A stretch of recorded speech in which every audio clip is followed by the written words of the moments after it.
સુરેન્દ્રનગરમાં નિવૃત્ત એસટી કર્મચારીઓએ નોંધાવ્યો વિરોધ. મેડિકલ બિલ મુદ્દે નિવૃત્ત એસટી કર્મચારીઓએ કલેક્ટર કચેરી ખાતે નોંધાવ્યો વિરોધ. પહેલા સુરેન્દ્રનગર ડેપોમાં નિવૃત્ત કર્મચારીઓના મેડિકલ બિલો સ્વીકાર કરવામાં આવ્યા હતા, તે હાલ બંધ કરવામાં આવ્યા છે, જેને લઈ નિવૃત્ત એસટી કર્મચારીઓની માંદગીનું બિલ રાજકોટ પહોંચાડવા જવું પડે છે, જેની પાછળ ખર્ચ વચ્ચે છે. તાત્કાલિક નિર્ણય કરવા કરાઈ માંગ. એક બાજુ પેન્શન નથી આપવામાં આવતું, બીજી બાજુ હવે મેડિકલ બિલોને લઈ નિવૃત્ત કર્મચારીઓ બન્યા પરેશાન. આહિર કાળુભાઈ, દી 24/7 ન્યૂઝ, રમેશ સત્યની સાથે.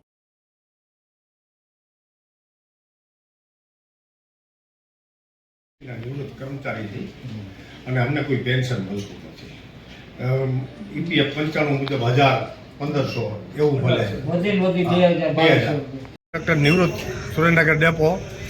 અમારી માંગણી એવી છે કે અમારા જે મેડિકલ બિલ છે એ રાજકોટ ડિવિઝન લેવલે પાસ કરવામાં આવે છે અને રાજકોટ મોકલવા પછી કોઈ પણ અન્ય કારણોસર સીટી કાઢી અને પાછા મોકલવામાં આવે છે.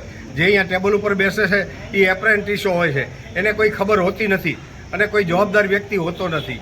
બીજા નંબરમાં કે માણસનું જ્યારે અકસ્માત થાય ત્યારે એને કયા દવાખાને લઈ જવામાં આવે છે એ કંઈ ખબર હોતી નથી. હવે એવા બિલ જે નજીકના જે સગાવાલા અથવા તો કોઈ જે આપણા સંબંધી હોય આપણને દવાખાને લઈ જાય તો એ કયા દવાખાને લઈ જાય એ આપણને તો ખબર ન હોય. એ એવા આગ્રહ રાખે કે અમને માન્ય હોસ્પિટલો અહીંયા જ જવું. હવે કોઈને એટક આવ્યો, હવે એ તો માણસ બોલી ન શકતો હોય. બીજા નંબરની અંદર કે જે નિવૃત્ત કર્મચારીના બૈરા હોય છે એને પણ જે બિલ મૂકે તો એને પણ ટેટ રાજકોટ લેવા જવું પડે છે. એના માટે 200-400 રૂપિયા ભાડું થાય, જમવાનું થાય. એવા લેડીઝ માણસોને પણ અહીંયા બોલાવવામાં આવે છે. આ રજૂઆત અમારી સુરેન્દ્રનગર ડેપો લેવલે જો અમારા બિલ સ્વીકારવામાં આવે અને અહીંથી અમને પાસ કરવામાં આવે એવી અમારી માગણી છે. નિવૃત્ત કર્મચારી એસટી નિગમના નિવૃત્ત કર્મચારીઓ અત્યારે કલેક્ટર સાહેબશ્રીને એક આવેદનપત્ર એટલે અરજીપત્રક આપવા આવ્યા છે. બરાબર, અમને ખાલી સામાન્ય 500-700 કે 1000-1500 પેન્શન મળે છે, એ સિવાય કોઈ વસ્તુ મળતી નથી. માંદગી સબબ બીમારીનો ખર્ચ મળે છે, પણ એમાં અધિકારીઓ એવા પરિપત્ર બહાર પાડ્યા છે કે એમાં તમે કાંઈ લઈ જ ન શકો.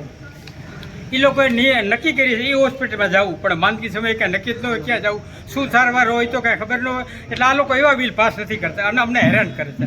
આ માટેની રજૂઆત છે. ઉપરાંત જે બિલ આ લોકો રાખે અમને ફોન કરી દઈએ કે ભાઈ તમે બિલ લઈ જજો. હવે આટલી ઉંમરનો માણસ રાજકોટ બિલ લેવા જઈ શકે? આ બધું ખોટું છે. એટલે આવી રજૂઆત છે અમારી.